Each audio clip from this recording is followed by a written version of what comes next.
Are we on? Oh, sorry.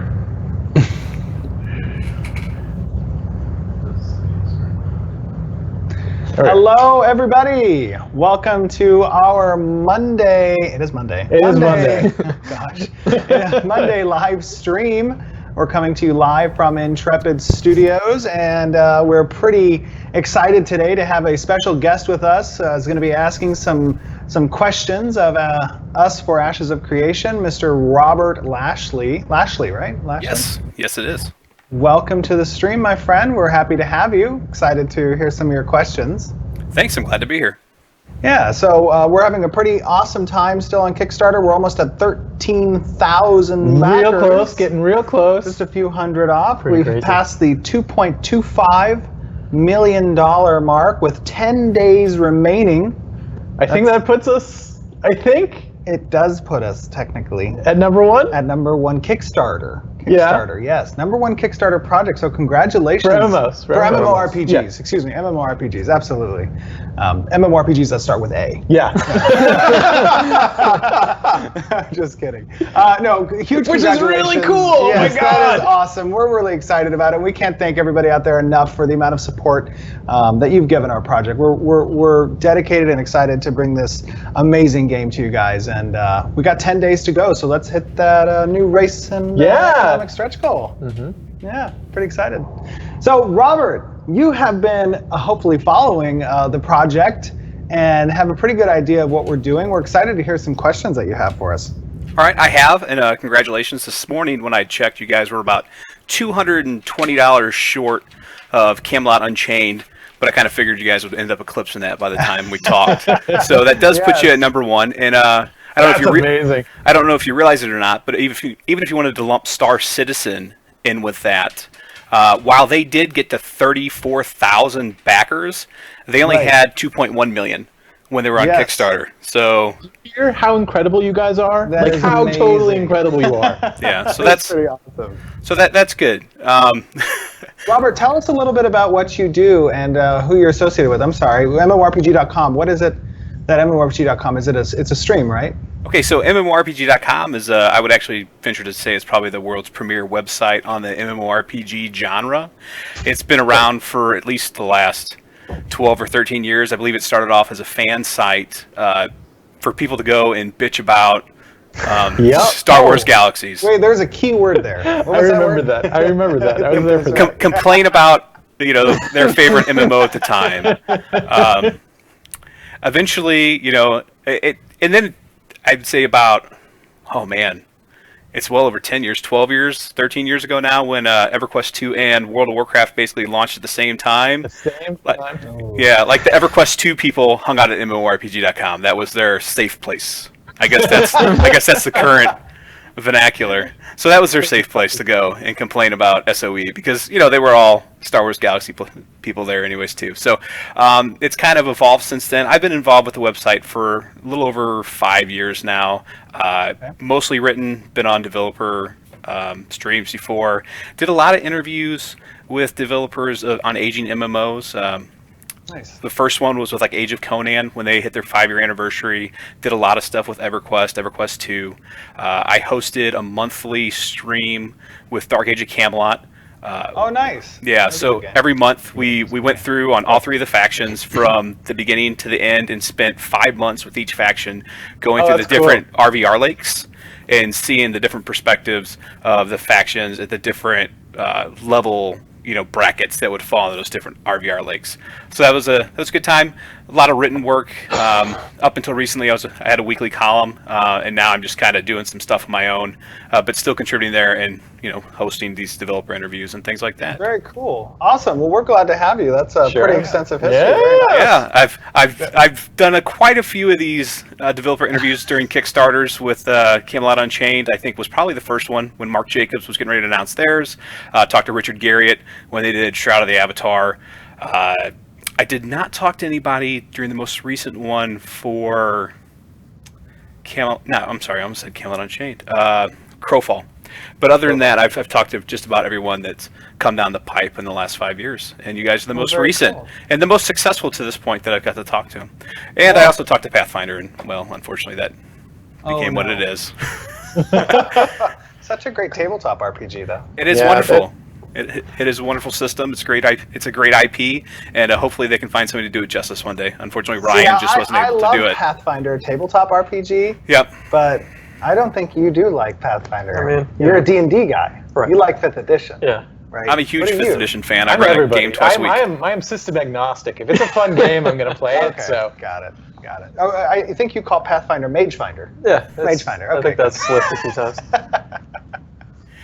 It's an interesting system, but anyways, I guess we're not here to talk about tabletop gaming, even though it is wonderful and it paved the path. It paved the path for MMORPGs. I mean, we wouldn't have it MMOs if it wasn't for MUDs and pen and paper RPGs. So, thanks to people like E. Gary Gygax and Dave Arnett and all those guys. But it's actually really nice to. And speaking of MMORPG.com, it's great to see you guys lean into the term MMORPG in an age where a lot of developers, especially AAA space developers, are shying away from the label. Yeah. Right. No, that's so true. I think they're shying away from the label because the industry, the genre, has moved into a territory that hasn't seen very good performance with some of the latest developments. Yeah, blaming it more on the tag rather than the game. Yeah, which that is doesn't kind of, seem like it makes sense to me. I think that if we get back to what made the MMORPG genre so great, that's where we're going to see the revival come from. Mm-hmm. Absolutely. That's why we're embracing that term. That's awesome. So, anyways, before we get into like the nuts and bolts of the game, since you guys are on Kickstarter and you're seeking funding, I thought it was only best if we started off with a couple questions that did involve the money. So when you come to Kickstarter asking for crowdfunding, there's always the expectation that you should be more transparent with your finances to the public than if you were in a traditional developer or financier relationship, whether that's a dev publisher, dev, private funding. As such, I feel that it's, potential backers out there that want to donate to your project have the feeling that they should know how you plan on treating their money. So let's go ahead and ask maybe some of the not so fun questions, and then we'll dive into like the gameplay questions.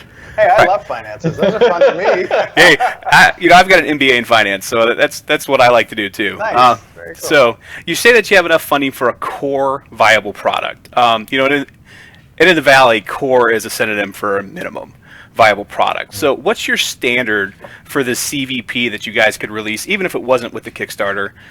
Because we've heard a lot of promises from high-profile MMORPGs in the past that have maybe gone to Kickstarter, that they'd release an MVP and they'd iterate on that with crowdforging, and it didn't quite turn out so well. Right. So for me, the difference between the term minimally viable product and core viable product is that when I hear a developer say minimally viable product, I don't think that they're going to be coming to market with everything necessarily they've discussed and wanted to have. Whereas for us, a core viable product includes all of the mechanics that we've discussed, all of the systems we've discussed, the node system, the monster coin system, the economy, the regional marketplaces. A core viable product, when we're discussing the product that we have funding to produce, includes all of those systems we've discussed. The Kickstarter was for expanding those systems and making them more integrated into each other and the different pillars, as well as allowing us now to include stretch goals and stretch backer goals that include and add on to the existing game, the core viable game. Right? Okay. Yeah. So you did mention on your website, or on the Kickstarter, that you guys have 40 years combined experience across the team. And while that seems like a large number, when you take it to 13 employees, it's a big number in aggregate, but when you average it out, it's only like 3 years per person, which isn't a ton. So why... Yeah. So hold on, I'm sorry. So the funny thing about our Kickstarter video was that it was not scripted. Okay. It was actually off the cuff.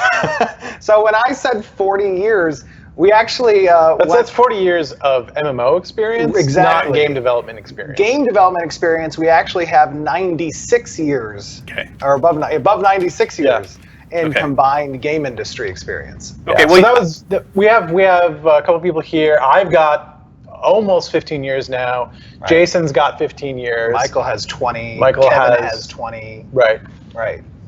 David has 10. We've got 12 years with Tristan. Right. Yeah. Right. There's Michael. that ups my comfort level from about here to about there. So that's a lot better. 96 over 40 aggregate out, still 7 somewhere in there, but it's a lot better than 3. 40 of those years were specifically MMORPGs. Okay. So And this one's going to tie a little bit into that. So I saw a lot of leads and seniors on the Kickstarter, and that was more concerning when you thought that a leads and a senior might have only had 3 years. But so you guys are at about close to 2.5. We'll just say it's 2.5 million. A lot of Kickstarters get a big surge at the end, so I legitimately think that you guys have the opportunity to hit 3 million.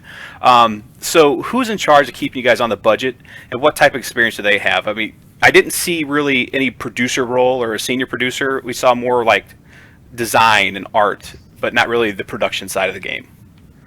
Well, interestingly enough, actually, we're probably going to see a press release in the very near future in regards to that specific position as a producer. Up until now, I mean, a lot of the work here in the studios was pipeline production for art assets, engineering work on the back-end code of UE4, the technical artist stuff, animations, getting the world built from a level design standpoint so we have this large open world, character effects and all that kind of stuff. The position of keeping everybody on budget and keeping a timeline for stuff has kind of been mine and Jeffrey's. Yeah, it's been a combination of both of us. Yeah. I've been on the business side of game studios before, and it's something that I've always been really plugged into.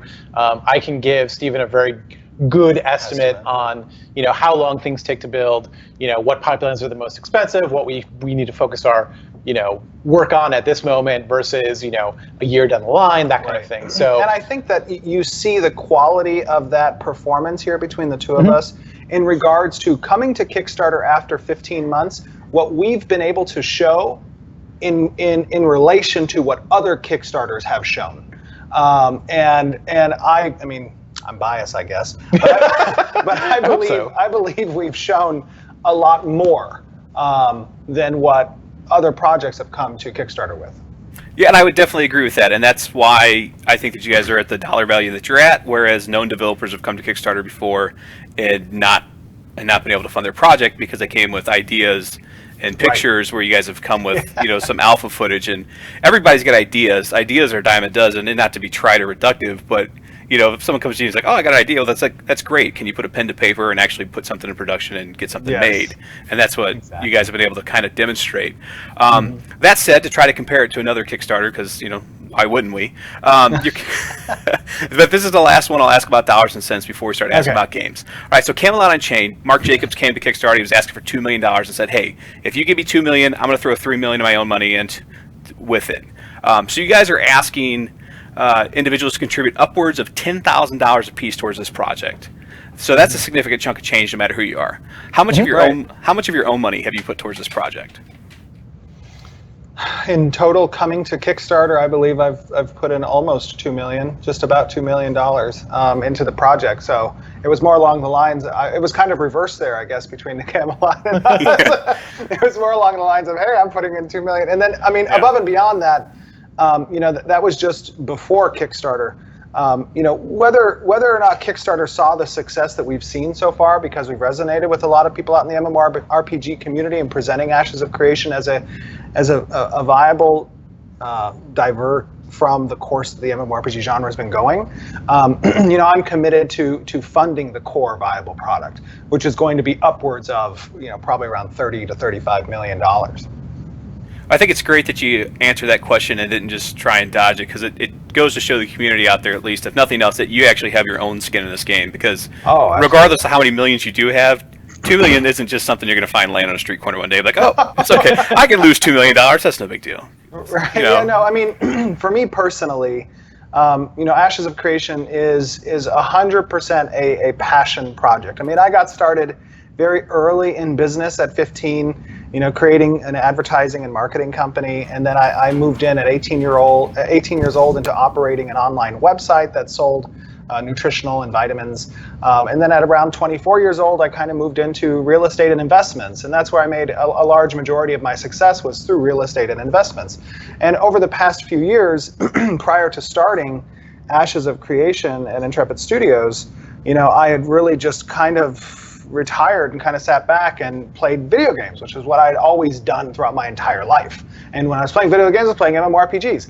And I just got so frustrated with what was available that, I was Is that the ice cream truck again? It is. Oh my gosh. Sorry. Why do He's they got you come at timed this to interrupt your time? streams. He knows what's up. Sorry.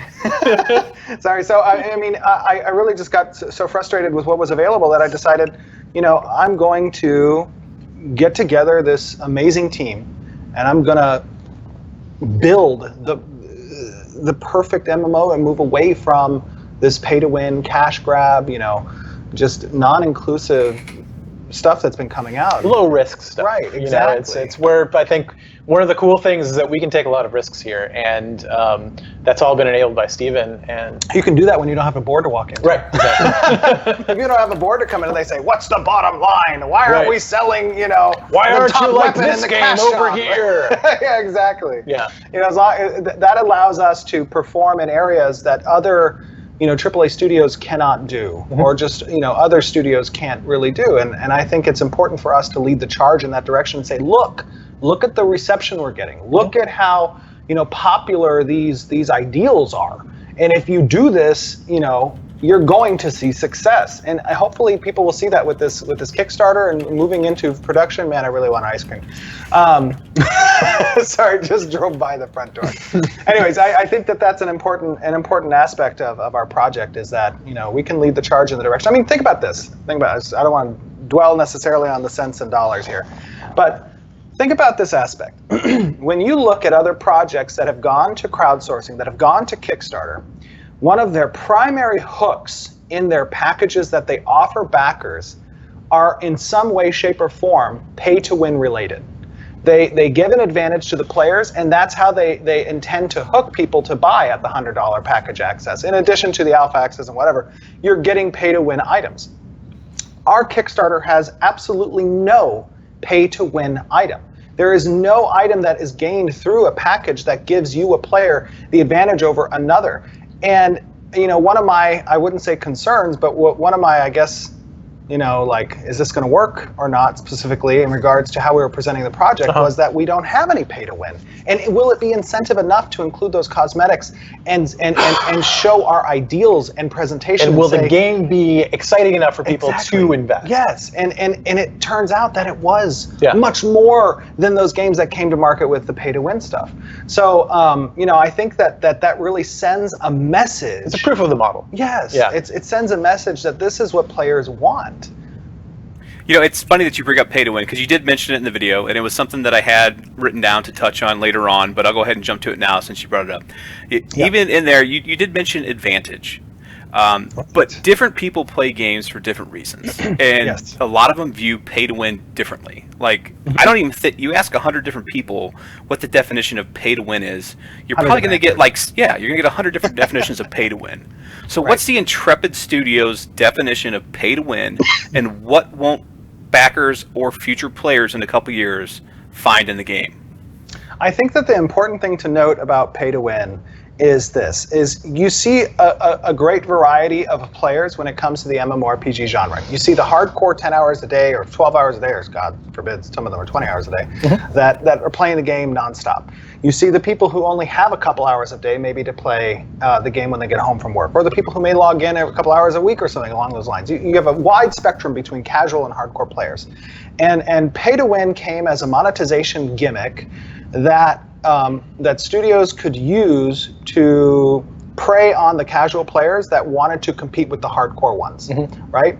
And I think that if our game design is sound enough with some of the applications that we have for both casual players and hardcore players to both exercise their agency, will, and effect over the game that they're involved with, and have things to do, that we don't need to rely on pay to win in order to monetize. The subscription model alone, when presenting a continually updated game, a amazing, fun game where people can be on a level playing field and in communities that are both micro and macro, that you're going to see players enjoying that aspect without having to spend the $100, $200 a month that some of these pay-to-win games or command. $600 a month. Well, it's unreal. In my case, when I wanted that bear. Right. They go whaling and they hook them. They get them. Yeah. But so let's go back to your video. You started it off with a little sentence, and it was, an open world non-faction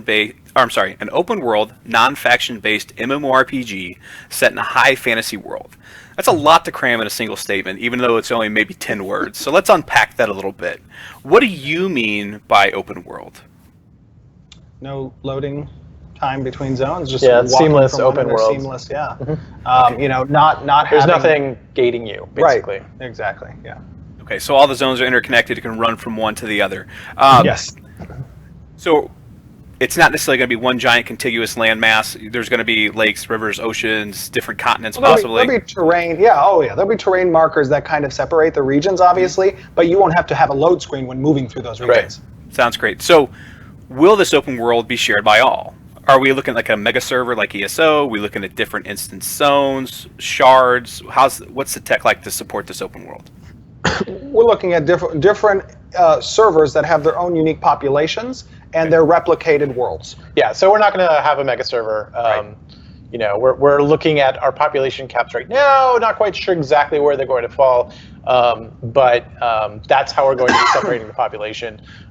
We're probably going to do instancing only in certain dungeons.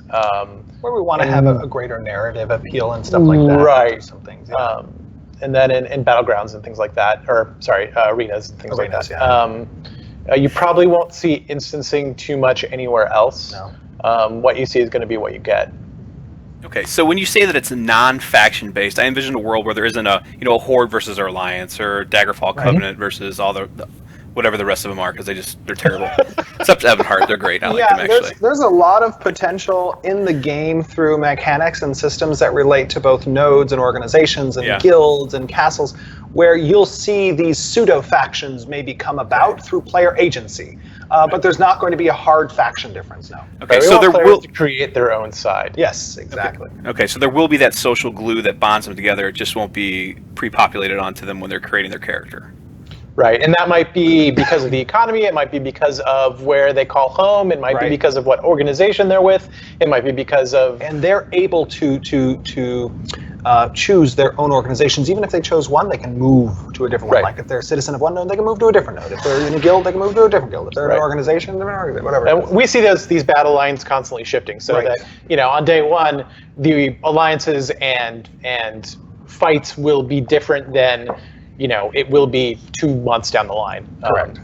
And we want that. We want that kind of shifting battle lines and shifting alliances and shifting, friends and foes. Right. And who wants to? I mean, for me personally, it was always for faction-based games. Like, I want a different scene every now and then. Right. Like, I mean, not everybody wants that for years on end to be a part of the same faction. Maybe they want to move around. And or you can't do anything about it, right? Like, if I go attack a undead place in, game X, like, I can't really take it down. I can't really do anything to disrupt that alliance, where in our game you can. And you're being told, like, who's your enemy, and who's your friend. And I may not like my friend, and I may like my enemy. It opens I don't up want to have to for re-roll my intrigue character. and stuff like that. Exactly. Really Oh yeah, a keeps it whole flexible. different level. Political intrigue, that kind of that you stuff. wouldn't find in a faction game because there's no reason to. Absolutely. I'm sorry for the Horde. I just had to throw that out there. If you play the Alliance, we just can't talk anymore. No, I'm just kidding. All right, so this isn't a bad thing, but there are more high fantasy games out there that you can shake a stick at. So, whether it's board games, taking it back to pen and paper, there's so many different systems. Some of them have a little bit of what's sameness. How much time was devoted into world building and pre-production that will set Ashes of Creation apart from like Age of Conan, which just happens to be another fantasy MMO that shares the acronym AOC. We prefer Ashes. Yeah, we go by Ashes. Yeah. You want to take this one? Okay, so we put a lot of, what differentiates one Elves and Dwarves from somebody else's Elves and Dwarves, right? And it really has to do with the lore, it has to do with how these things are presented, and it also has to do with, like, is it a bad idea to begin with, right? Everybody likes Elves and Dwarves, and everybody likes fantasy for the most part. It's why you see so many games of that nature, because people are just drawn to that kind of, like, you don't necessarily know what's going to happen.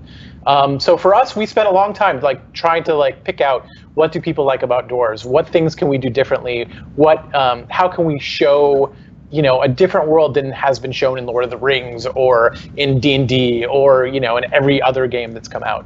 And so that's what we built our lore around. We've got the 4 base races, 4 parent races, yeah. and those split into 8 different archetype or 8 different sub-races.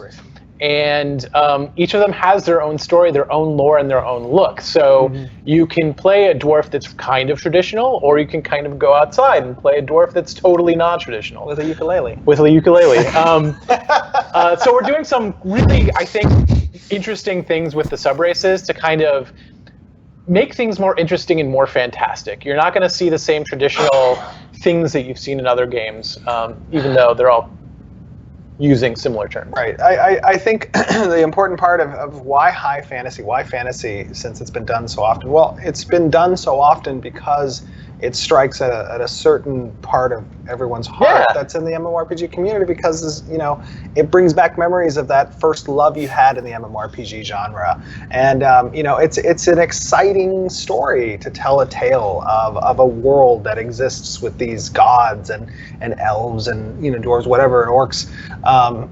We have a lot of extensive story and lore behind the game, because it's a very important part for us here that players know their role in the world. They know what options they have that lie in front of them, and how those options have meaning when they make a choice, and how it reflects on the history of this game and what it's all about.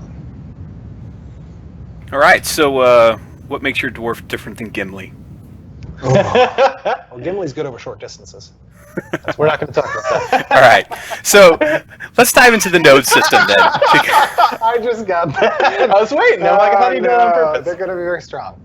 All right, so let's dive into the node system, because that's probably, I want to say, from my perspective, one of the most unique systems that you're selling right now for the game. So how does it work with the map? How does it become the focal point that players and then possibly guilds and other social systems build around these nodes? Well, we've definitely touched a lot on our nodes in the past. And we've released actually 2 parts of a 4-part node series, because it is such an important aspect of the game. It is the backbone of our world's structure. And it's one that allows for players to exercise the most agency over the direction of both their personal narrative and the overarching narrative of the world.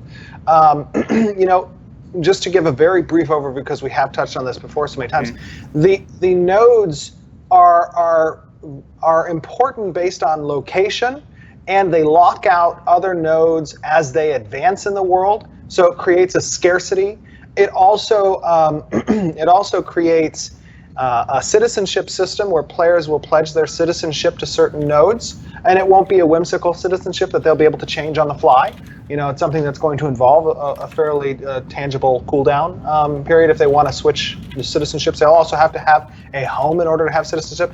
Nodes are going to unlock content that specifically relates to the location and development stage of the node. It's going to be a different feeling for the players. They're going to experience a more linear timeline within the game's story, that you're going to have events and history that is experienced by the player base. If they were present a time ago when this node was fought over and destroyed, or when it was built and they owned a home at the beginning stages of it, and now it's this vast metropolis. It kind of redefines what the players will experience in an MMORPG, to come into a wilderness that is devoid of really any structure outside of what the community creates themselves. And then what can be created can be changed. If they want to experience a storyline that's been seen on another server, but you're fighting a dragon because you're near a mountain, and another server's fighting a kraken because they're near the coast, and you want to fight that kraken because of its drop table if you want to meta it, or because you just want that under your belt to be the server first to take out that kraken, and you have yet to develop the node there. It's incumbent upon you to manifest that in the game. All right. Well, I did do a little research about the nodes before I came in and asked you the question. I thought that you might be like, yeah, we talked a lot about it, and I totally understand. It's not me. I could talk all day long about it. It's everyone who's on Twitch. I get it. So, They've heard it 100 but I do have an original take on that. So you did mention that nodes are going to be better at certain things from the start, creating a competitive advantage for people to want to move and not be on one side of the world or go to the other or switch allegiances. So whereas, you're looking at it as a competitive advantage, MMO players are like, I want everything. I don't like to share, or if he's got it, I'm jealous, I want it too. So while you're like, that's a competitive advantage, the other person that doesn't have that competitive advantage is like, this is an inherent imbalance in the system. How do you address that crowd that's going to be full of piss and vinegar and be like, well, I can't have it, it's unfair and it's unbalanced? I mean, players can't have everything. Right. I think that's like, that's the pervasive nature of today's kind of teaching aspect is like, you get an award even if you came in last place. You know what I mean? It's the same. It's like the same thing here. Risk versus opportunity should be a paramount central focus of any system, because it helps you to realize and treasure that reward when you receive it, right? Yeah, and in this game, in order to get anything, you have to give something up. Right. And that's going to be the case throughout the whole thing. I'm a really strong believer that if you set out a system for players and that system is self-contained and that system is complete, then players will play the game with those rules in mind, right? It's not that we are EverQuest 2, 10 years down the line and everybody wants everything. We're starting out from these base foundations. And I think that once players arrive and see how everything works, figure out what the rules are, I think that they're going to enjoy it. I don't have an answer directly for the competitive advantage part, because that's a core game conceit. Right. I think also, like, as things develop, kind of there's a all ships rise mentality with it, where as things continue to get more complex on the server, everybody's going to have more opportunities. So I don't think that just because one node has a lot, it's going to mean that other players have fewer opportunities. Right. I think they're going to have more opportunities. I think overall I'd push back on the idea that competitive advantage means that someone else is locked out from something, because really it's about someone else or a group of other people choosing to be more efficient at something through the path that they've chosen, right? And it's not necessarily that someone else on the other side of the world that has a different node that's focused on something else can't do that thing. Right. It's just that maybe they're less efficient, and that's how, when we imagine it, that's how the market kind of Or they're flows. doing something totally different. Right. Yeah. Right, and sometimes people with competitive advantage in a certain sector, they give up being advantageous in another one. Right. And that opens a hole for those people to take advantage of that and move into that space. Another thing is that it's important to note that, as Jeffrey was saying, as a node develops, it's not locking people out from participating in the content there. Right. I mean, that's opening content for everyone on the server. Yes, there are mutually exclusive benefits for citizens of that node, but in general, people who are not citizens are still gathering some type of content, interaction, services, ability to explore new parts of the game because of that node being advanced. Right. Yeah. Okay, I actually took that when I first read it or listened to it to mean that certain nodes would be able to be developed differently than other nodes, and they would have initially a competitive advantage depending on where they were in the world. So I guess that might have been a misunderstanding on my part, and thanks for clearing that up. However, you did hear Steven say not everybody can have everything, and it's okay, deal with it.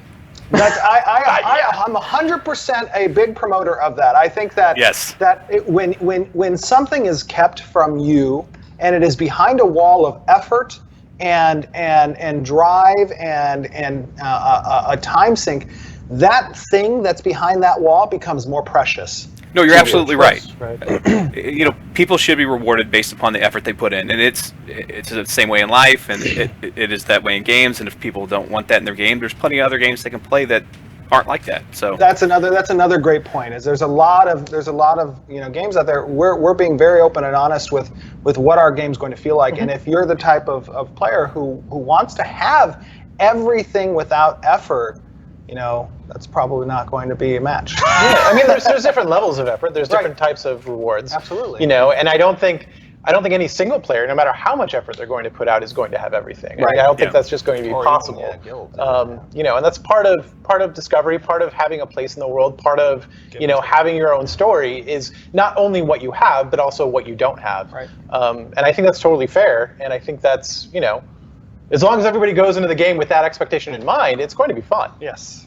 Okay, so you mentioned that the world is fresh at the beginning, and the nodes are unadvanced, and you kind of, I don't know exactly how you spawn in the world, but let's say you pop up and you're in this fresh new pasture, and everything's beautiful, and you're wandering around.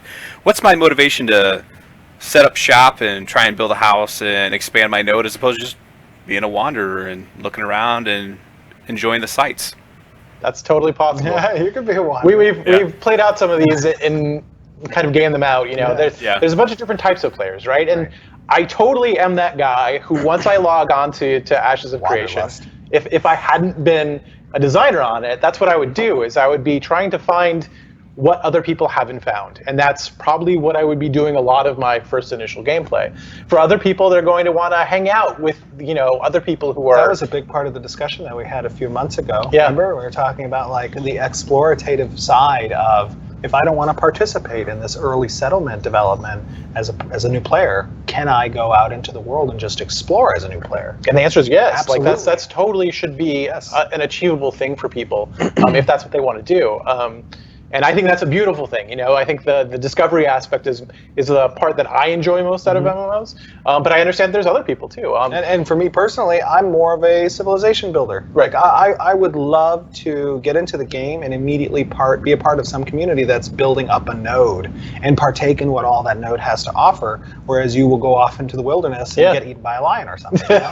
Like, yeah. And we've really tried to focus on just general player motivations. I mean, we've tried to create a path for all of those different motivations, like the explorer, like kind of the investor civilization beginning, get in early type guy. So we've tried to, run the gauntlet with that idea. There's a lot of different progression paths as well in the game, Okay, so and also, I guess, sorry to interrupt, but That's okay. But for the initial experience, there's going to be kind of a ramp-up time. You're not going to start in the middle of nowhere. You're going to start by one of our portals, and there's going to be kind of a gentle introduction to all of different kind of mechanics that exist in the game in sort of a short form, so that you get a feel for what's happening on and what things you enjoy and what things you don't enjoy.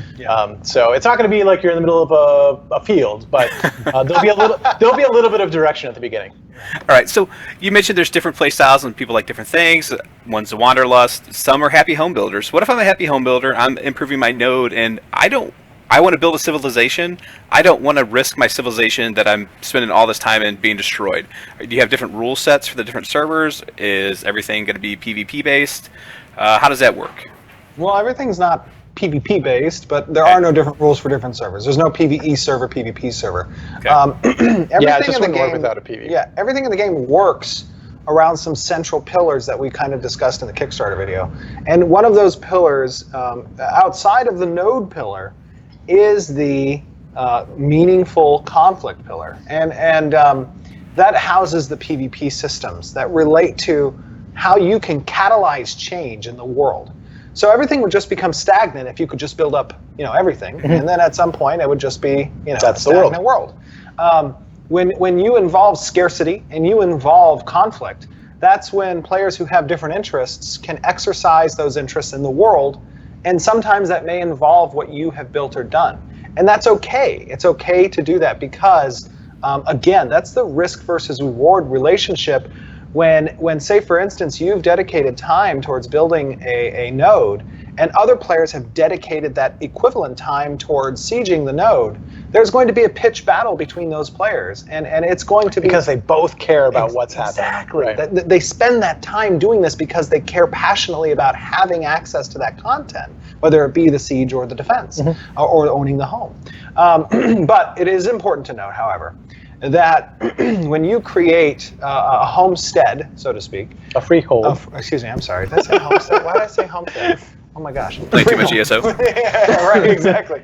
When you create a freehold, there's going to be an initial cost assessment for creating that freehold, and then if that freehold gets destroyed, replacing it somewhere else will not involve that initial heavy cost. Because we understand that change is a component in the game and you're going to be seeing these sieges occur, and we understand that may involve losing out on your freehold, you'll be able to place that elsewhere in a new node as a new citizen somewhere.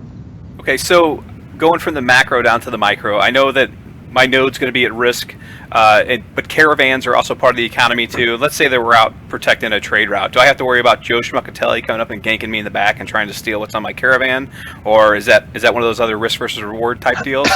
So he's not going to steal necessarily what's on your caravan, and instead it's going to be, as your caravan moves, and again, we've touched on this before, but I'll go quickly as an overview. As your caravan moves throughout the world, it's going to have a static proximity zone around it that's going to prompt a user with an interface that says attack, defend, or ignore, basically. And players can choose to participate in that caravan grounds as either an attacker or a defender. The caravan itself will have a varying degree of hit points and defense stats and speed and things that players will be able to adjust and customize, as well as hired guards. And they're going to have to destroy that caravan with you defending it first. Hopefully with your friends. Hopefully with your friends and or with other defenders. And if they manage to destroy this strong caravan, then there'll be a wreckage there that will have a portion of the goods inside that attackers can partake from. But yeah.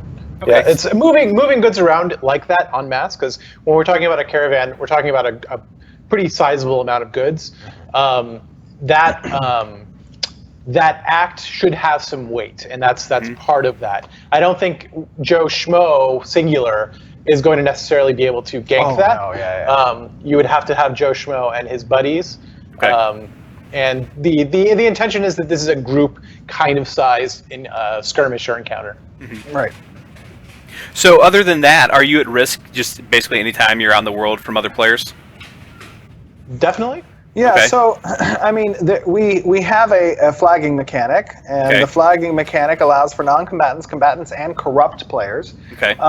Typically, you're not going to see players likely ganking very often in the sense that they murder you, because the corruption mechanic is a fairly meaty deterrent to that. But you will potentially see players participating in PvP, and I think the flagging mechanic is going to be a healthy system to deterring murder, but incentivizing PvP, and it's obviously a system that we're going to be testing in alphas and betas too. So. Yeah. Okay, well, for those that are D&D fans, they'll know the term murder hobo, and sometimes you just have those out there where people want to watch the world burn and kill everything they can. So I don't if you think Murder Hobo is going to have that much success with it. The corruption mechanic is strong enough that if that's all you're doing, you're not going to have a fun time. Right. So the more corruption you gain, the less effective you become in PvP. And there's going to be a certain period at which point you have gained enough corruption that you're going to be gearless, and you're also going to have like a massive reduction in your PvP efficacy. For you to want to murder Hobo, you're going to you're going to need to get something out of it, right?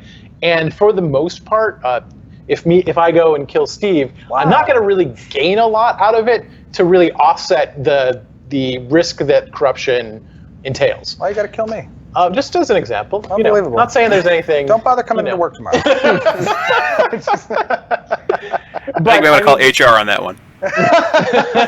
The intention is that the risk has to be worth the reward, right? So if I'm going to go kill somebody randomly, that's probably not going to be enough for me. There's got to be something at stake there for that to be meaningful for me.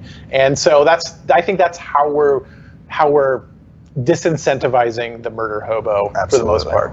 Yeah. Okay. Not to say that's not going to happen, but All right, I think with the time constraints, we got time for one more, and I want to shift this down from.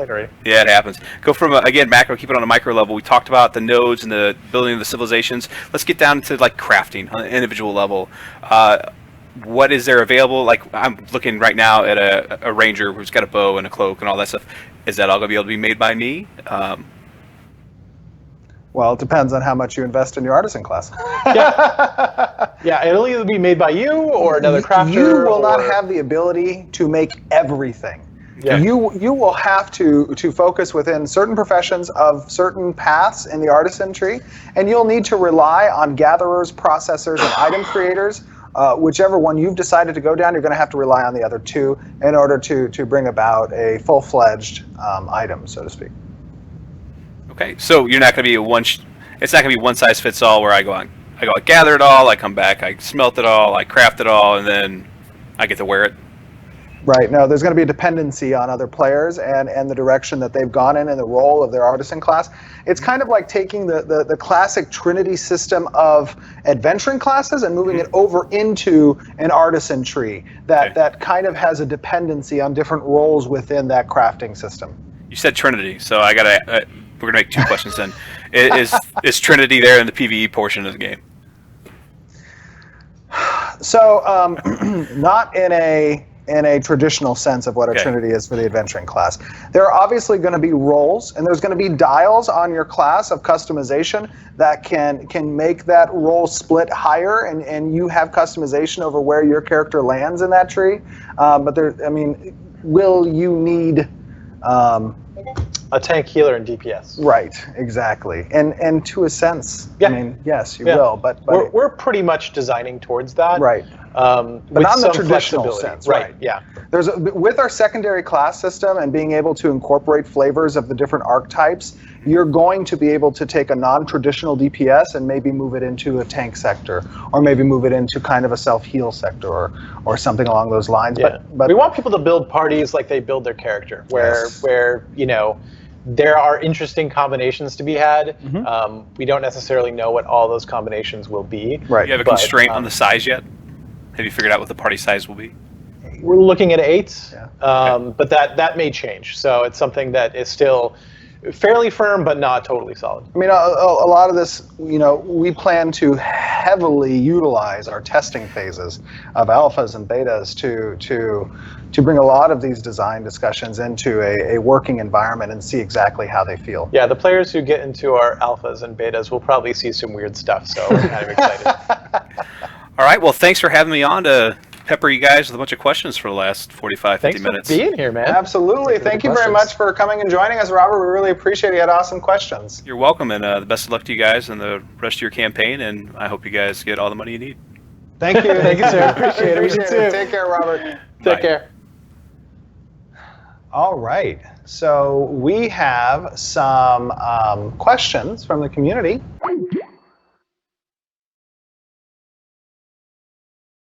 All right, everybody. I hope you enjoyed that interview. If you want some more information, make sure to hop over to their Twitch/TV, Ashes of Creation, and they're doing some Q&A with the community right now, and you guys can take a look at that. Thanks.